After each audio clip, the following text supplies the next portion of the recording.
చాలు అని. నా అసిస్టెంట్ అడుకో ఫోటో ఇప్పించాను, మళ్ళీ సిగ్గు లేకుండా నేను ప్రీ రిలీజ్ ఈవెంట్కి వచ్చాడు ఇంకో ఫోటో కోసం. నేను కూడా అలాగే.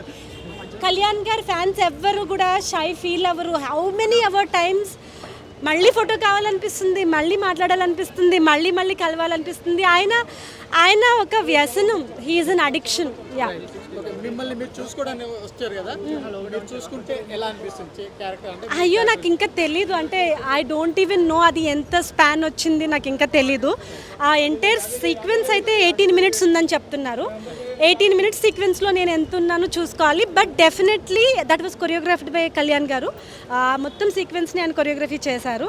చాలా చాలా బాగుంటుంది. మీకు మార్షల్ ఆర్ట్స్, ఆ స్వాట్తో ఆయన చేసే ఆ ఫీట్స్, హార్స్, ఇవన్నీ మేము లైవ్లో చూసాము. సో యా, మీరు ఇప్పుడు స్క్రీన్ మీద చూస్తారు. సంబంధించి మ్యూజిక్ కావచ్చు, డైరెక్టర్ కావచ్చు, లేకపోతే హీరో కావచ్చు, మిగతా ఆ వాటి గురించి ఏమంటారు? మ్యూజిక్ ఈజ్ ఆల్రెడీ ప్రూవెన్ కదండి, ఫెంటాబులస్. ఇప్పుడు ఆస్కర్ అవార్డు తీసుకున్న కీరవాణి గురించి చెప్పడానికి నేను నాట్ ఈవెన్ ఇసుక రేణువంత కూడా కాదు. So I don't even think that I have the guts to talk. But it already music వల్లనే చాలా చాలా రీచ్ అయింది.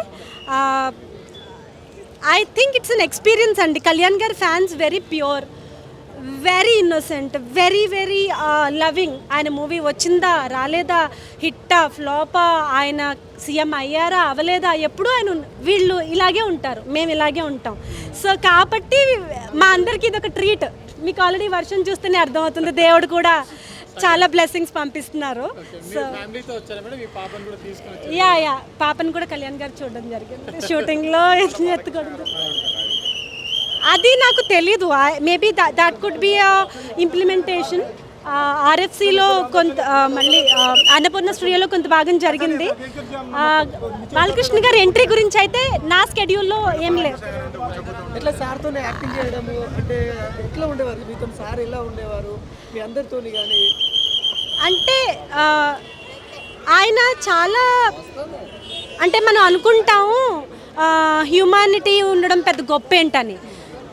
ఆ పొజిషన్లో ఉండి అంత బిజీగా ఉంటూ, ఆయన అంత స్ట్రగుల్ పడుతూ, తినక పడుకోక, ఆయన పక్కన కరిగిపోతూ, నిజంగా చెప్పాలంటే ఆ టైంలో ఆయనకి ఎవ్రీ ఆల్టర్నేటివ్ డే ఫీవర్ ఉండేది. అప్పుడు కూడా ఆ షార్ట్ గురించి ఆలోచించటం, ఆ బ్యాక్గ్రౌండ్లో గుర్రం గురించి ఆలోచించటం, ఈవెన్ నా గురించి ఆలోచించటం. ఈవెన్ ఒక షార్ట్లో నేను ఇట్లా పడిపోవాలి, ఆయన వెయిట్ చేయించారు, 20 minutes వెయిట్ చేశారు. బెడ్స్ రావాలి, బెడ్స్ వచ్చాకనే మీరు ఆ షార్ట్ చేయండి, మీరు కింద పడితే దెబ్బ తగులుతుంది. అంత పెద్ద హీరోకి, అంత పెద్ద నాయకుడికి నేను ఎవరో ఒక స్మాల్ అమ్మాయిని, ఆయనకు అవసరం ఏంటి అంతసేపు వెయిట్ చేసి మాస్టర్తో బెడ్స్ తెప్పించి నా సెక్యూరిటీ చూడాల్సిన, నా సేఫ్టీ చూడాల్సిన. 100% అవసరం. అంటే మీరే చెప్పేస్తున్నారా డిప్యూటీ సీఎం అయ్యి జనాల మీద డబ్బులు తినండి అని మీరే చెప్పేస్తున్నారా? మీరేం చెప్తున్నారు? మీ ప్రొఫెషన్ బట్టే కదా మీకు మనీ వస్తుంది. మీకు మనీ వస్తేనే కదా మీరు గుడికి విరాళం ఇవ్వగలుగుతారు. మీరు గుళ్ళో పనిచేసి గుడి డబ్బులు తినలేరు కదా. ఆయనకి ప్రజలు అంటే గుడి, దేవుళ్ళు, ఏపీ అంటే గుడి.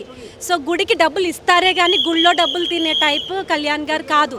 సో మరి ఆయన బ్రతకాలి కదా, ఆయన డ్రైవర్లకి డబ్బులు ఇవ్వాలి, ఆయన కార్లో పెట్రోల్ పోయించుకోవాలి, ఆయన బతకాలి కదా, సినిమాలు చేయాలి కదా. మంచిది, మీకు మాకు అందరికీ ఆపర్చునిటీస్ వస్తాయి. అలాంటి ఒక గొప్ప వ్యక్తి ప్రొడ్యూసర్ అయితే ఇంకా చాలా మంది జీవితాలు. ఏంటి, ఒక్క నిమిషం అండి, ఏంటి?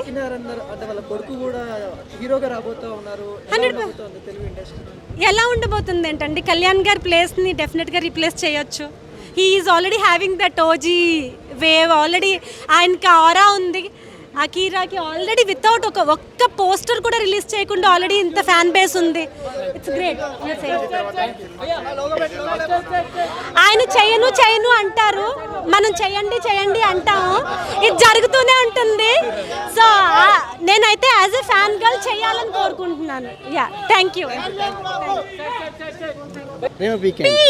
పీకే కళ్యాణ్ గారు జిందాబాద్.